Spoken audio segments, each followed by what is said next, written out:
आज हम कार्बोहाइड्रेट में खास तौर पर मोनोसेक्राइड्स की चेन फॉर्म और रिंग फॉर्म का जिक्र करेंगे। कल इसका इशारा किया था हमने, अगर ये मोनोसेक्राइड्स ड्राई हालत में हों तो ये ओपन चेन में होते। ओपन चेन क्यों कहते हैं? क्योंकि ये चेन बिल्कुल सीधी होती है। और जब ये एक्वस सोल्यूशन में हो तब ये रिंग फॉर्म में होंगे। इसका मतलब ये हुआ कि ये ड्राई हालत में और शो करते हैं शक्ल, और रिंग फॉर्म में हो तो और हो जाती है शक्ल। और रिंग्स की बात की जाए तो ये दो तरह के हैं।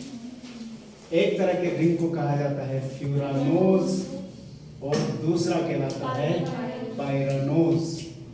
दोनों में फर्क क्या है? फ्यूरानोज में 5 कॉर्नर्स होते हैं और पायरानोज में 6 कॉर्नर्स होते हैं। अच्छा, दूसरी बात याद रखें, रिंग बनने के लिए हर मोनोसेक्राइड सूटेबल नहीं है। खास तौर पर जिसमें कार्बन 5 या 5 से ज्यादा हो वो रिंग बना सकते हैं। अगर 5 से कम हुए तो फिर वो रिंग नहीं बना सकते, वो फिर ओपन चेन नहीं हो। अच्छा, 5 में से भी जो एग्जैक्ट 5 कार्बन रखता है, मसलन पेंटोज या पेंटोएल्डोज है मसलन, वो फ्यूरानोज रिंग बनाएगा। जबकि हेक्सोज और हेप्टोज दोनों रिंग बना सकते हैं। अगर हेक्सोज और हेप्टोज एल्डिहाइडिक फॉर्म में होंगे तो कौन सा रिंग है ये? पायरानोज। और कीटोनिक फॉर्म में होंगे तो ये फ्यूरानोज बनाएगा। नहीं समझ में आएगा? दोबारा सुनो। मैं आपको ये कह रहा हूं कि ये फर्ज करें 1 2 3 4 5 6 वाला है, और अगर ये एल्डिहाइड हो तो ये पायरानोज रिंग बनाएगा। अगर ये कीटोन होगा तो फिर देखते हैं ये क्या बनाता है। कीटोन होगा तो ये 1 2 3 4 5 6, कीटोन होगा तो ये वाला रिंग बनाएगा। इस रिंग को क्या कहते हैं? फ्यूरानोज। तो hexaketos forms furanose ring and hexaaldose forms pyranose ring। अब मैं दोबारा आपसे पूछूं, ये जो फ्यूरानोज रिंग है ये कौन बना सकता है? पेंटोज, चाहे वो एल्डोज हो या कीटोज हो, ये बनाएगा पेंटोज। एल्डोज अमूमन बनाता। जबकि हेक्सोज और हेप्टोज अगर एल्डिहाइड हो तो पायरानोज बनाएंगे, अगर कीटोन हो तो फ्यूरानोज बनाएंगे। ये क्यों होगा ये अभी हमें पता चलेगा इसमें जब फिलिंग करेंगे तब। अब ये चेन की शक्ल में है और जी, अच्छा इसको जरा देख लें दोबारा। फर्ज करें ये एल्डिहाइड OH है और बाकी जगहों पर H है, सारी वैलेंसियां पूरी हैं। जब हम इसको पानी में डालते हैं तो इसकी ओरिएंटेशन चेंज हो जाती है। यूं समझो कि आम हालात में ये सीधी चेन में था, जो ही ये पानी में जाता है ये चेन मुड़ जाती है। मुड़ने की वजह से पहला कार्बन, ये कार्बन नंबर 1 है ना, कार्बन नंबर 1, इसके मुड़ने की वजह से सेकंड लास्ट कार्बन के सामने आ जाता है। सेकंड लास्ट कार्बन का नाम क्या रखा? Penultimate carbon. यानी यूं समझो ये कर्व हो गया, ऐसे कर्व हो गया तो ये कार्बन नंबर 1 था, इसके साथ ये डबल बॉन्ड O है। ये O क्या करता है? एक वैलेंसी तो इसी के साथ रखता है, इसकी दूसरी वैलेंसी इधर आ जाती है। इधर तो जगह नहीं है, कहां जुड़ेगी? इसलिए इसका OH यहां से शिफ्ट होकर इधर आ जाता है OH, क्योंकि इसकी वैलेंसी एक खाली हो गई ना। ऐसे रिएक्शंस को कहते हैं सब्स्टिट्यूशन रिएक्शन। जगह बदल दी गई सिर्फ। मेरी बात समझ में आई? यूं जब ये सीधी चेन थी, इसको पानी में डाला तो ये कर्व हुई। कर्व होने से क्या हुआ? कार्बन नंबर 1 पर जो एल्डिहाइड ग्रुप था जिसमें ऑक्सीजन डबल बॉन्ड के साथ जुड़ा हुआ था, ऐसे फंक्शनल ग्रुप को क्या कहते हैं? Carbonyl group. कार्बोनाइल ग्रुप कहलाता है ये। इस ऑक्सीजन की एक वैलेंसी इसी कार्बन के साथ जुड़ी रहती है, दूसरी वैलेंसी सेकंड लास्ट कार्बन के साथ अटैच होने की कोशिश करती है, लेकिन वहां जगह नहीं है क्योंकि वहां OH भी है, H भी है। तो H वाली जगह पर नहीं जुड़ेगी ये। OH वाली जगह पे जुड़ने की कोशिश करेगी, क्योंकि फंक्शनल ग्रुप OH ये तो डेड एंड है, ब्लाइंड एंड है, इधर नहीं जुड़ेगी। OH यहाँ से मुड़ के इधर आएगा, यहाँ से समझो इधर आ गया, और ये ऑक्सीजन इधर से जुड़ गया। जुड़ने के बाद अब हम अगर इस बॉन्ड को पकड़ के उठाएं तो कैसा होगा, इसकी शक्ल ये हो जाएगी।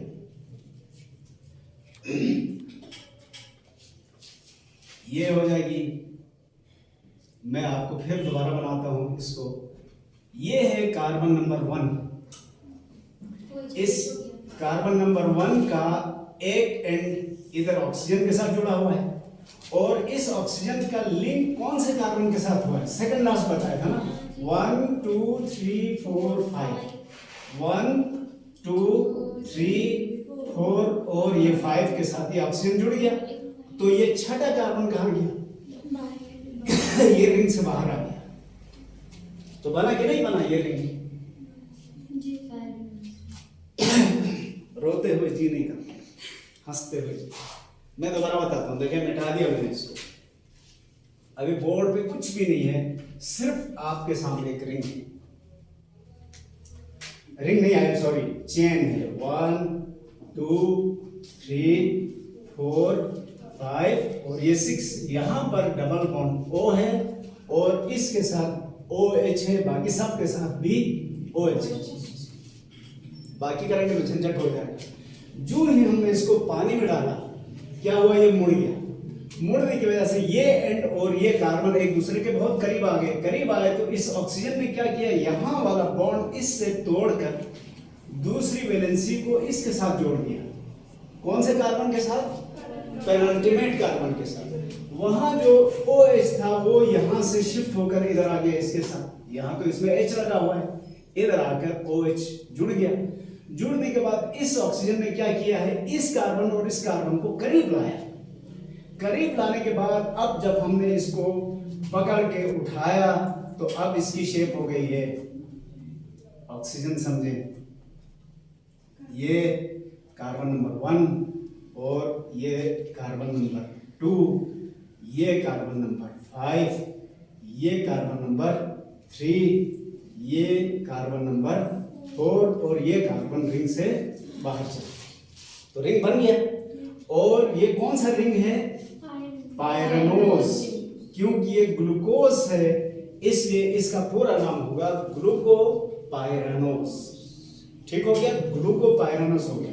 अच्छा, इसके लिए साइंसदानों ने जिन्होंने इसको डिस्क्राइब किया है इसके हिसाब से नाम दिए। जब ये बन रहा था तो इस मरहले को कहते हैं हॉवर्थ प्रोजेक्शन। इसको क्या कहते हैं? हॉवर्थ प्रोजेक्शन कहते हैं। और जब ये शक्ल एक्वायर हो गई तो अब इसको क्या कहते हैं? Fishers projection. फिशर्स प्रोजेक्शन कहते हैं। एमिल फिशर ने इसको ये मालूम किया है शेप को। अब ये डायग्राम अच्छे नहीं बनी, मैं इसको दोबारा बनाता हूं ताकि हमें इसको अंडरस्टैंड करने में और आसानी हो जाए। आप ऐसा करें, 2 पैरेलल लाइंस ड्रॉ करें, इसके बाद ये मोड़ दें, इसी तरह यहां भी मोड़। ये पहले नंबर पर है बेसिकली ऑक्सीजन, ये वाला ऑक्सीजन है। और कार्बन की तादाद के लिहाज से, तरतीब के लिहाज से देखा जाए तो पहला कार्बन ये है, दूसरा ये, तीसरा ये, चौथा ये, पांचवा ये और छठा ये। और अब इसके साथ भी OH आ गया, अंदर की तरफ H हो गया, इधर OH आ गया, ये अंदर की तरफ H हो गया।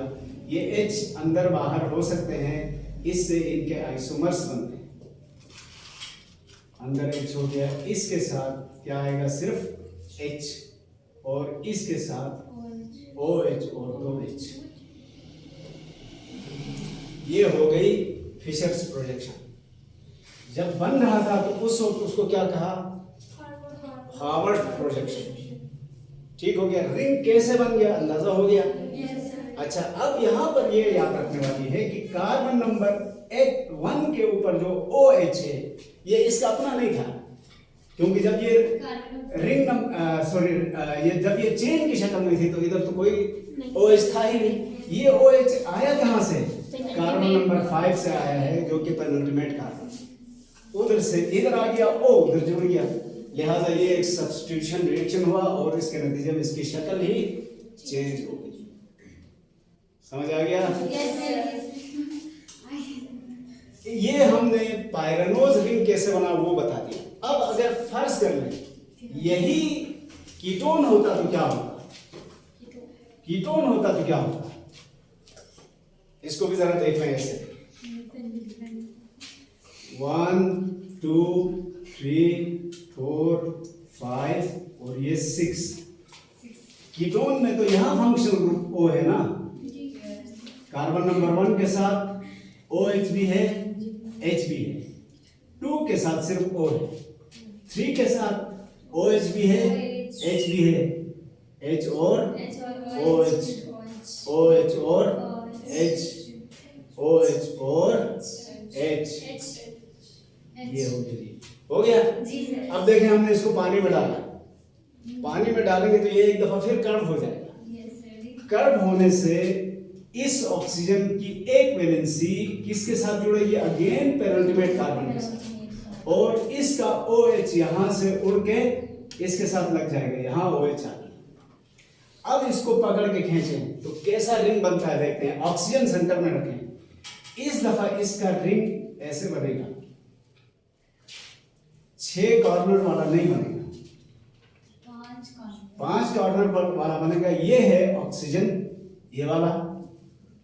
इस ऑक्सीजन से जुड़ा हुआ ये कार्बन नंबर कौन सा है, 2, तो 1 किधर गया, 1 रिंग से बाहर आ गया ना बेटा। और ये फर्ज कर लें इस तरह से है, 1 इधर चला गया, 2 ये आ गया, 3 4 5 और ये 6 भी रिंग से बाहर आ गया। तो अब आपको अंदाजा हो गया कि ये 5 कार्बन का अगर 6 कार्बन वाले का 5 कॉर्नर वाला रिंग बन जाएगा तो उसमें 2 कार्बन बाहर होंगे, रिंग से बाहर होंगे। अब ये पायरेनोज तो नहीं हुआ ना, ये कौन सा रिंग हुआ, फ्यूरानोज। तो हमेशा याद रखें। अब मैं इसको यहाँ रोक के फिर दोबारा बताता हूँ। अभी तक हमने ये बताया जो बात की, सबसे पहले इसको क्या कहा, हावर्थ प्रोजेक्शन। ये कौन सा है, फिशर प्रोजेक्शन, फिशर प्रोजेक्शन। मैं कंफ्यूज हो रहा था, कहीं एक और साइंटिस्ट का नाम भी जहन में आ रहा था, वो सेंजर था। सेंजर ने प्रोटीन को बहुत ज्यादा डिस्क्राइब किया है, बहरहाल उसका नहीं, ये फिशर प्रोजेक्शन है। अब मैं आपको दोबारा बताता हूँ, अगर कोई 5 कार्बन से लेकर 7 कार्बन तक मोनोसेक्राइड है तो उनको जब पानी में डाला जाए तो वो फिर ओपन चेन की शक्ल में नहीं रहते बल्कि रिंग की शक्ल इख्तियार करते हैं। रिंग 2 तरह के हैं, 5 कॉर्नर वाले रिंग को फ्यूरानोज कहते हैं, 6 कॉर्नर वाले रिंग को पायरेनोज कहते हैं। लेकिन हर किसी से फ्यूरानोज और पायरेनोज नहीं बन सकता। जो कीटोनिक फॉर्म में है उससे फ्यूरानोज बनेगा, जो एल्डिहाइडिक फॉर्म में है उससे पायरेनोज बनेगा, और पेंटोज जो है उससे पायरेनोज ही बनेगा। आमतौर पर पेंटालोज है उससे पायरेनोज बनेगा, पेंटाकीटोज से रिंग नहीं बनेगा। ये समझ में आ गया। ग्लूकोज वगैरह जितने भी हैं वो सारे पानी में हलशुदा होते हैं। पानी में हलशुदा क्यों होते हैं? ग्लूकोज कहाँ बनता है? ग्लूकोज फोटोसिंथेसिस के दौरान क्लोरोप्लास्ट में बनता है, और क्लोरोप्लास्ट के स्ट्रोमा में पानी है, तो जो ही बना वो पानी में पैदा हुआ तो रिंग की शक्ल में ही होगा। ठीक हो गया। हाँ, अगर आप इसको कहीं ड्राई करेंगे तो ये चेन की शक्ल इख्तियार करेगा। ठीक हो गया। अब अगला टॉपिक हमारा आइसोमर्स का है, लेकिन आइसोमर समेटिव नहीं है, फॉर्मेटिव है, इसलिए फिलहाल उसको डिस्कस नहीं करेंगे। अलबत्ता एक छोटी सी बात आपसे शेयर करेंगे। ग्लूकोज की स्ट्रक्चर को आपने जहन में रखना है। ग्लूकोज इस तरह से है, और एक चीज हमें बार बार दोहराई जाएगी या दोहरानी पड़ेगी, उसको जहन में रखना है। सबसे पहले आइसोमर का कंसेप्ट क्या है? वो मॉलिक्यूल जिनका केमिकल फार्मूला सेम हो, स्ट्रक्चरल फार्मूला डिफरेंट हो, उनको आइसोमर्स कहते हैं। यानी स्ट्रक्चरल फार्मूले से मुराद क्या है? ये OH इधर अटैच हो तो इसकी प्रॉपर्टीज और होंगी, यहाँ अटैच होगा तो और होगी, ऊपर होगा तो और, पीछे होगा तो और, इससे आइसोमर्स बनते हैं। अच्छा, अब ये जो आइसोमर्स हैं इनकी हमने डिस्कशन तो नहीं करनी है। ग्लूकोज में अलबत्ता एक आइसोमर का जिक्र जरूरी है। कार्बन नंबर 1 पर अगर OH नीचे की तरफ, H ऊपर की तरफ हो तो उसको कहते हैं अल्फा ग्लूकोज। ये आपको याद करना पड़ेगा। अगर ग्लूकोज में कार्बन नंबर 1 नीचे की तरफ और कार्बन नंबर 1 पर OH नीचे की तरफ हो, H ऊपर की तरफ हो तो फिर इसको क्या कहेंगे? Alpha glucose. अगर इसका उलट हो जाए, उलट इस तरह से हो जाए कि इस कार्बन के साथ ऊपर OH हो, नीचे H हो तो इसको क्या कहेंगे? Beta glucose. ये अल्फा और बीटा को आपने याद रखना है, क्योंकि आगे जो मोनोसेक्राइड से ओलाइगो बनेंगे, ओलाइगो से डाइसेक्राइड बनेंगे, तो वहां इनका जिक्र जरूर होगा। तो अल्फा और बीटा याद रखेंगे ना, ये दोनों आइसोमर है किसके? ग्लूकोज। हर किस चीज का है? Arrangement of OH on carbon number 1 है। अगर ये डाउनवर्ड हो तो अल्फा, अपवर्ड हो तो बीटा। सर, ये जो ऑक्सीजन का बॉन्ड है वो पेनिल्टिमेट कार्बन पे ही क्यों शिफ्ट होता है? वो लास्ट कार्बन पे शिफ्ट होता है? ये भी बहुत जबरदस्त सवाल है कि ये हमेशा पेनल्टीमेट ही पर क्यों? पीछे क्यों? मैंने इसको कहा ओरिएंटेशन है। ओरिएंटेशन आप यूं समझ लो, ये समझाने के लिए कह रहा हूं, हकीकत ऐसा नहीं है। इसके ऊपर ऑक्सीजन भारी है तो हो सकता है ये एंड भारी हो, ये एंड हल्का हो। जब ये भारी वाला नीचे आ जाएगा, हल्का ऊपर जाएगा, इसी तरह ये टेढ़ा हो जाएगा, सीधी चेन नहीं रहेगी, नरम है ना, तो ये मुड़ जाएगा, तो इत्तफाकन ये करीब आ जाएगा ओरिएंटेशन की वजह से। इसका मतलब ये है कि जब पानी में डालते हैं तो वो स्ट्रेट फॉर्म को मेंटेन नहीं कर पाता, वो बेंड हो जाता है, और बेंड होने से ये इसके सामने आ जाता है, बस और कोई वजह नहीं है। ठीक हो गया जी। अब ये मोनोसेक्राइड हो गए हमारे खत्म। मोनोसेक्राइड दोबारा सुने बेटा। अब मैं समरी बताता हूं। कार्बोहाइड्रेट को जब हमने क्लासिफाई किया तो 3 ग्रुप बने: मोनोसेक्राइड, ट्राइग्लिसराइड, पॉलीसेक्राइड। मोनोसेक्राइड को कहा ये सिंपलेस्ट फॉर्म में है, मजीद सिंप्लीफाई नहीं हो सकते, इनके हाइड्रोलिसिस नहीं हो सकते। दूसरा क्या बताया, ये पानी में आसानी से हल हो जाते हैं, स्वीट इन टेस्ट हैं, और इसके अलावा ये कहा कि ये रिड्यूसिंग शुगर्स हैं, ये दूसरों को रिड्यूस करते हैं, रिड्यूसिंग एजेंट करते हैं। पांचवा ये बताया कि इनके कई आइसोमर, ये खूबियां आपको बताया, ये खूबियां याद रखना। अब आते हैं हम ओलाइगोसेक्राइड से। तो सबसे पहले ओलाइगोसेक्राइड की definition, when 2 to 10 when 2 to 10 molecules of monosaccharides combine together, यहां पर ये याद रखना है, combine together फिजिकली नहीं है, केमिकल रिएक्शन है, combine together by forming glycosidic bond. Chemical reaction के जरिए एक खास बॉन्ड बनता है जिसको glycosidic bond. Glycosidic bond, they are called oligosaccharides. Oligosaccharides आसान डेफिनेशन है बेटा, बस 2 बातों का ख्याल रखना है। पहली बात क्या है, कम से कम 2, ज्यादा से ज्यादा 10 मोनोसेक्राइड आपस में केमिकल बॉन्ड के जरिए जुड़ जाए, और वो केमिकल बॉन्ड कौन सा है? ग्लाइकोसाइड। उसके जरिए जब जुड़ जाएंगे तो यहां हो रही है कंडेंसेशन। कंडेंसेशन का रिएक्शन हो रहा है। कंडेंसेशन याद है कि नहीं है? H2O निकल जाता है ना, तो इसलिए इनके फार्मूले में फर्क आता है, प्रॉपर्टी में फर्क आता है। तो अब देखते हैं कैसे होता है। लाइन में खड़े हैं हम, जरा तसव्वुर करें, किसी एक लाइन में खड़े हैं तो एक की जिस तरफ पीठ है दूसरे का उस तरफ मुंह होता है कि नहीं होता? एक सीट में खड़े हैं ना, नमाज पढ़ रहे हैं फर्ज से लोग, तो अगली सफ वालों की पीठ की तरफ पिछले सफ वालों का मुंह होता है। इसी फार्मूले को ध्यान में रखें। फर्ज करें हमारे पास ये ग्लूकोज है, ये ऑक्सीजन है, ये कार्बन नंबर 1 है, मसलन ये वाला कौन सा ग्लूकोज हुआ? बीटा ग्लूकोज है। ये इधर खड़ा है, बाकियों को छोड़ दो। दूसरा भी इसी तरह से खड़ा है, वो भी फर्ज कर लें बीटा ग्लूकोज है। ये ऑक्सीजन है, ये बीटा ग्लूकोज है, और ये दोनों लाइन में खड़े हैं। अब आप खुद यूज करें कॉमन सेंस। इसका कौन सा कार्बन इसके किस कार्बन के आमने सामने आ गया? इसका कार्बन नंबर 1, इसका कार्बन नंबर 4। तो फिर सवाल पैदा हो 1 और 4 ही क्यों? क्योंकि ये खड़े हुए बराबर में साथ में, तो ये ओरिएंटेशन ही ऐसी बनी, सिंथ या डायरेक्शन ही ऐसी बनी। तो इसके कार्बन नंबर 4 पर भी OH है, इसके कार्बन नंबर 1 पर भी OH है। फर्स्ट यहां इन दोनों का रिएक्शन होगा। मैंने आपको बार बार कहा, फंक्शनल ग्रुप किसी बड़े मॉलिक्यूल के उस छोटे हिस्से को कहते हैं जो रिएक्शन में हिस्सा लेता है।